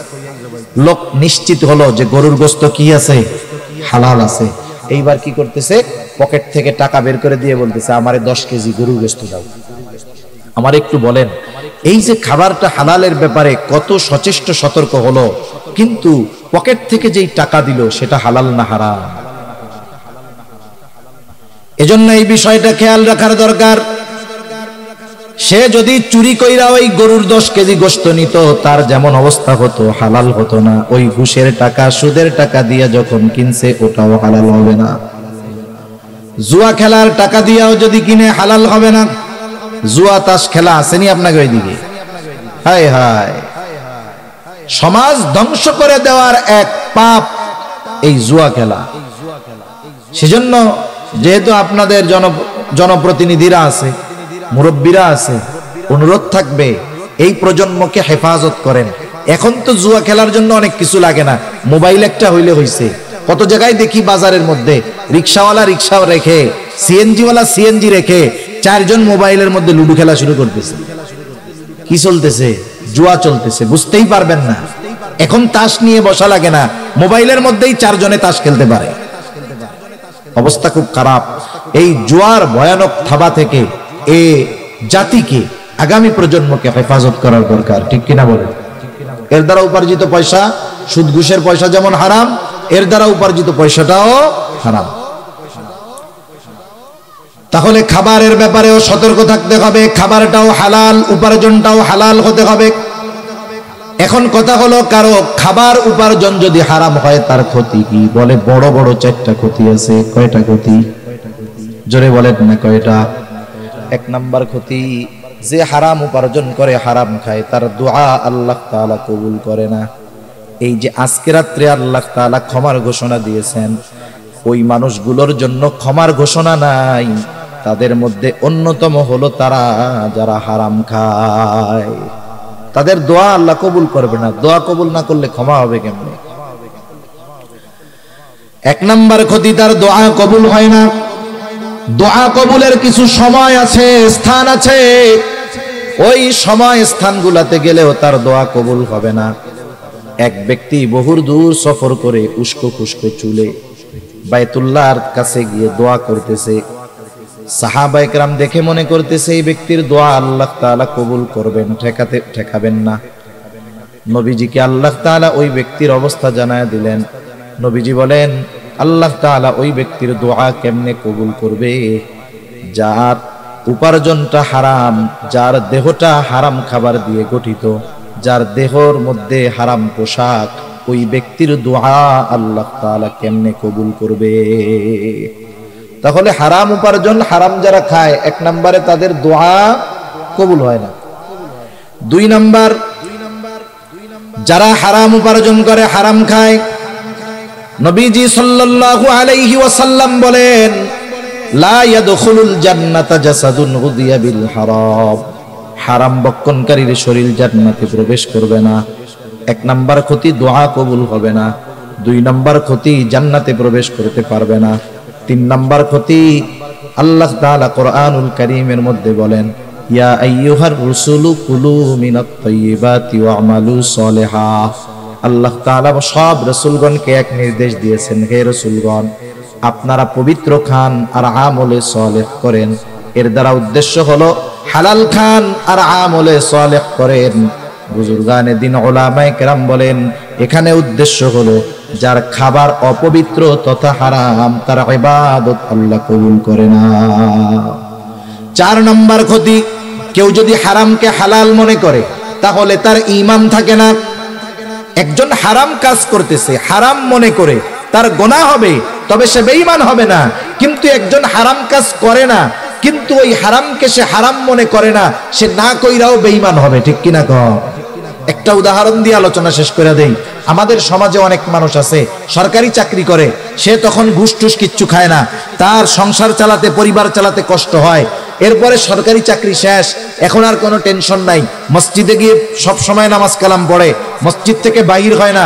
এখন ইমাম সাহেব জিজ্ঞাসা করে, চাচা, চাকরি যখন ছিল তখন তো টেনশনে দেখতাম, চাকরি এখন নাই, টেনশনও নাই, তবে এখন সংসার চলে কেমনে? বলে এখন আরো ভালো চলে। কেমনে ভালো চলে? বলে আগে বেতন পাইতাম 30,000, 30,000 দিয়া বাসা ভাড়া, লেখাপড়া, অন্যান্য খরচ দিয়ে মাসে আমার চলা কষ্ট হইতো, এখন আরো ভালো চলে। কেমনে চলে? বলে আমি 1 কোটি টাকা পাইছিলাম, ব্যাংকের মধ্যে রেখে দিছি, এখন মাসে মাসে 1 লাখ টাকা পাই, আলহামদুলিল্লাহ। আমার একটু বুঝাই বলেন তো, 1 কোটি টাকা ব্যাংকে ফিক্স ডিপোজিট করে রেখেছে, নির্দিষ্ট পরিমাণে তাকে লাভ দেওয়া হচ্ছে। বলেন তো এটা কি? কোনো সন্দেহ আছে? খাইতেছে সুদের টাকা, বলে কি আলহামদুলিল্লাহ। সুদের টাকা খেয়ে কি বলতেছে? যদি বুঝে বলে থাকে ঈমান নাই। একজন মদ খায়, মদ খাইতেছে, কবিরা গুনাহ, কিন্তু কেউ যদি ইয়ারকি মাইরা বিসমিল্লাহ বলে মদ খায়, সাথে সাথে বেঈমান হয়ে যাবে, কোনো সন্দেহ নেই। একজন খাচ্ছে মদ, খেয়ে যদি সে আলহামদুলিল্লাহ বলে, বেঈমান হয়ে যাবে, কোনো সন্দেহ নাই।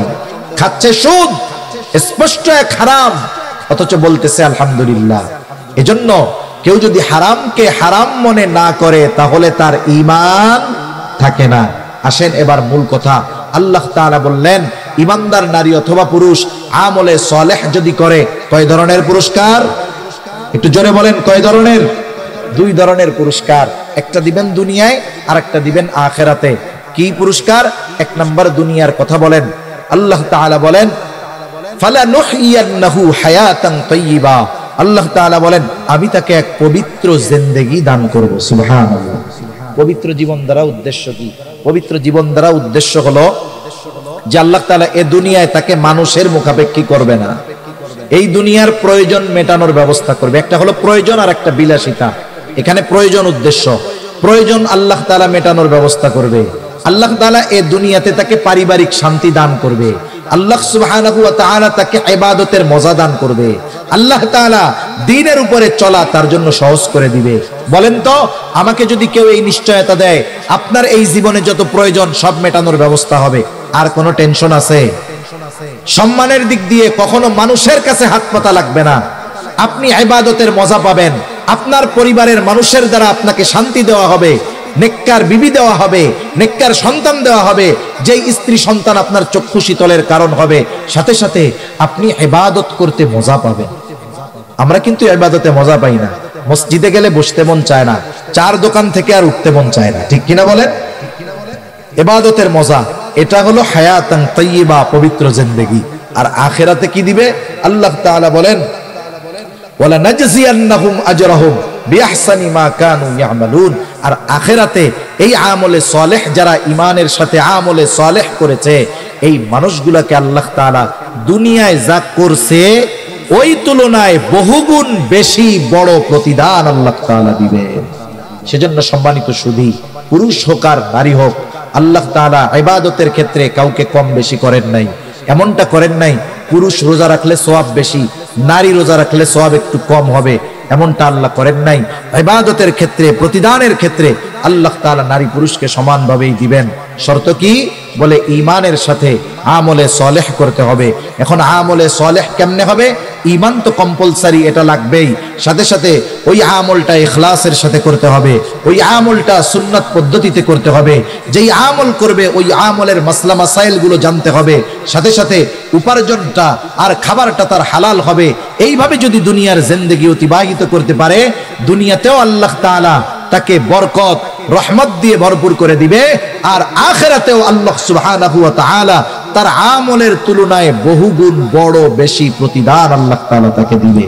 এজন্য সম্মানিত সুধী, রোজার মাস আসতেছে, এই মাসটা হলো ইবাদতের মাস, ইবাদতের মৌসুম। যেমন কৃষক সময় যখন চাষাবাদের সময় যখন ভালো মতো আবাদ করে, চাষ করে, এরপরে ফসল ঘরে উঠে, বাকি মাসগুলো সে আরামসে নিশ্চিন্তে কাটায়। অনুরূপভাবে আমরা যদি এই ইবাদতের মৌসুমকে যথাযথভাবে কাজে লাগাতে পারি, তাহলে আগামী 11 মাস আবার দ্বীনের উপরে চলা, ইসলামের উপরে চলা আমাদের জন্য সহজ করে দিবেন কে? আরো জোরে বলেন কে? এজন্য আমরা ইবাদতের প্রস্তুতি নিব, রোজার প্রস্তুতি নিব। নবীজি সাল্লাল্লাহু আলাইহি ওয়াসাল্লাম বলেন, আহসু হিলালা শাবান লি রমাদান, তোমরা হেলালের চাঁদ, ওই শাবানের হেলাল, শাবানের চাঁদ গণনা করো। কেন? বলে রমজানের প্রস্তুতির জন্য। এই যে আজকে 15 তারিখ হয়ে গেছে, সন্ধ্যার পর থেকে নিয়ে কয় তারিখ? 15 তারিখ। আরবি মাস সূর্যাস্ত যাওয়ার সাথে সাথে শেষ, আবার মাগরিব থেকে শুরু, সূর্যাস্ত যাওয়ার সাথে সাথে 1 তারিখ শুরু আর 1 তারিখ শেষ।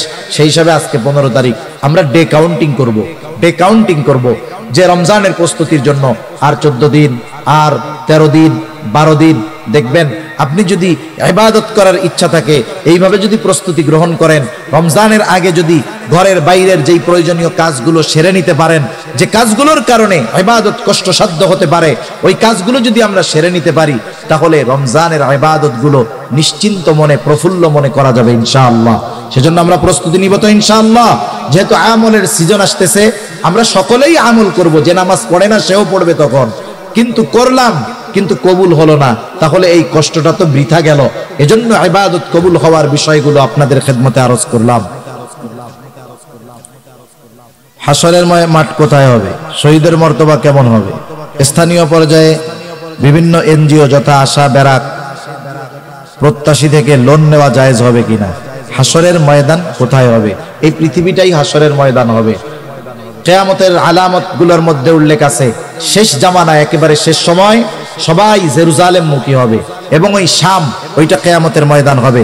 শহীদদের মর্তবা অবশ্যই আল্লাহর জন্য, দ্বীনের জন্য যারা তাদের জীবনকে উৎসর্গ করে দিয়েছে, আল্লাহ তাআলা তাদের ব্যাপারে বলেন, ওয়ালা তাকুলু লিমান ইউকতালু ফি সাবিলিল্লাহি আমওয়াত বাল আহইয়াউ ওয়ালাকিন লা তাশউরুন। আল্লাহ তাআলা বলেন, যারা আল্লাহর জন্য শহীদ হয়েছে তোমরা তাদেরকে মৃত বলো না। আল্লাহর রাস্তায় যারা জীবন উৎসর্গ করেছে তাদেরকে তোমরা মৃত বলো না। বাল আহইয়া ওয়ালাকিন লা তাশউরুন, বরং তারা জীবিত, তবে দুনিয়ার মানুষের মতো জীবিত নয়। বিশেষ প্রসেসে আল্লাহ তাআলা তাদের জীবিত রেখেছেন। ওখানে তাদের জীবিত থাকতে হলে কি দরকার? খাবার দরকার, অক্সিজেন দরকার, যা কিছু দরকার সবকিছুর ব্যবস্থা বিশেষ পদ্ধতিতে করেছেন কে? শহীদের মর্তবা অনেক বড়। তৃতীয়, এনজিও। সুদ ব্যাংক থেকে নেন আর এনজিও থেকে নেন, সুদ তো সুদ। সুদ কোনোদিন জায়েজ হওয়ার সুযোগ নাই। এটা এমন এক হারাম যেটা কখনো জায়েজ হয়। ভাই গাড়ি আবার চলে আসবে নাকি? কয়টায়? কই 12টায় আমরা প্রস্তুতি নিয়ে শেষ করে দেই না। দেখেন, সুদ তো সুদ, কিছু হারাম জায়েজ হয়, কিন্তু সুদ এমন আর এক হারাম, এটা কখনো জায়েজ হয় না। মনে করেন, আমি বলি মাইন্ড করেন না, পায়খানা হারাম না? যদি কারো এমন রোগ হয়, ডাক্তার বলে ওরে বাঁচাইতে হইলে প্রতিদিন আধা কেজি পায়খানা খাওয়াইতে হবে, এটা ওর জন্য জায়েজ হবে, জীবন বাঁচানোর জন্য। কেউ যদি বলে, ডাক্তার দিনদার ডাক্তার বলে জীবন বাঁচানোর জন্য শুকরের গোশত খাওয়াইতে হবে, এটা ওর জন্য ওষুধ হিসাবে খাওয়ানো জায়েজ। কিন্তু বলেন তো, কোন রোগ হইলে ডাক্তার লিখবে যে এনাকে যদি বাঁচাইতে হয় তাইলে সুদ খাওয়াইতে হবে? বলেন তো, এই সুদ কোন সময় জায়েজ হওয়ার সম্ভাবনা আছে? এটা নিঃসন্দেহে হারাম। এটা কোন সময় বৈধ হওয়ার, জায়েজ হওয়ার কোনো সুযোগ নাই। হালাল তো পরে, কারণে জায়েজ হওয়ার সুযোগ নাই। এজন্য এই অভিশপ্ত বিষয় থেকে আমাদেরকে বাঁচতে হবে। এক হারাম পায়খানা খাইছে, ওটা তার হারাম খাওয়ার গুনাহ হবে। কিন্তু কেউ যদি 1 দিরহাম পরিমাণ সুদ খায়, তার মায়ের সাথে জেনা করার মতো গুনাহ হবে। তাইলে পায়খানা খাওয়া হারাম আর সুদ খাওয়া হারাম, কিন্তু ডিস্টেন্সটা কি বুঝতে পারছেন তো? তাহলে বলেন তো, একজন সুস্থ মস্তিষ্কের লোক ওই মানের পাপ যেটা করলে মায়ের সাথে জেনা করা হয়, ওটা কি কখনো করবে? তার মানে 1 নম্বরে সুদ যারা খায়, এদের মস্তিষ্ক বিকৃত হয়ে গেছে। এজন্য কিয়ামতের দিন ওই রকম তারা উঠবে, মানুষেরা দেখেই বুঝতে পারবে এই মানুষগুলো সুদখোর। আফসোসের ব্যাপার, আমাদের সমাজে যে যত বড় সুদখোর, সামাজিকভাবে তার অবস্থান তত বড়। এটা আমাদের জন্য একটা গজবের মতো, অভিশাপের মতো, ঠিক কিনা বলেন? আল্লাহ এই সুদ নামক জঘন্য বিষয় থেকে আমাদের বেঁচে থাকার তৌফিক দান করুন। সকলে বলি আমিন। লোন, এটা সর্ব ধরনের লোনই হারাম, এগুলো আর বলার কোনো সুযোগ নাই। তো যাই হোক, প্রবাসী ভাইয়েরা সহযোগিতা করেছে, তাদের জন্য, পিতামাতার জন্য দোয়া। অত্র এলাকার শ্রদ্ধেয় মুরব্বী ইয়াদ কাজী খুবই অসুস্থ, আল্লাহ তাআলা সুস্থতা দান করুক। পরিষদের সদস্য যারা আছে, শ্রম দিয়ে অর্থ দিয়ে সহযোগিতা করেছেন, তাদের জন্য দোয়া। কবরবাসীর জন্য দোয়া।